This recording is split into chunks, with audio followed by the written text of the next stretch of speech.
بسم الله الرحمن الرحیم. السلام علیکم. اقبال محسن یم او تاسو ګورئ لټون بونیر. نن شپږشتم مارچ دی 2000 کال دی. څنګه تاسو ته معلومه ده چې کرونا وایرس تمامه دنیا کې خپور شوی دی. ډېر خلک ته مړه دي، د چا علاج هم روان دی.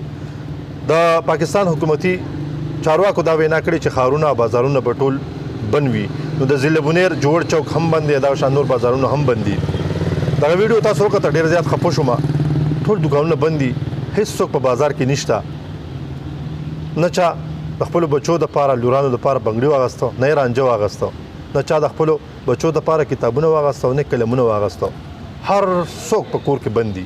خو په دې ډېر دردېږم، ډېر تکلیف راته میلاو شو چې دا هار چې په دې کې به د امن سندرې وي، په دې کې به خلکو د مینې محبت پټپټونې کول. خو بیا هم په دې پوهېږم چې دا هم زمونږ د پاره دي. موږ به احتیاط کوو، موږ به دا لږ ناکام د ډېر لوی خوشحالۍ دپاره کوو، نه به راوځو کورونه، پابندي به کوو. دا هار زمونږ نه شاړېږي. یو ځل بیا موږ دلته راځو. نن 26 مارچ دی. انشاءالله هفته نیمه پس به بیا دې بازار ته راځم.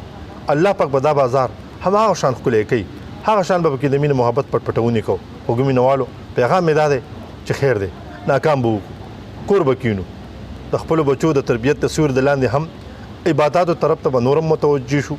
او دغه یوه هڅه چې حکومت موږ ته سوایي چې احتیاط به وکړو، ځان لپاره، معاشرې دپاره.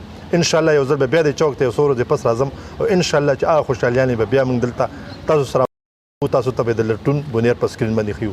موږ سره اوسئ، لټون بونیر سره اوسئ. ډېره زیاته مننه. الله په امان.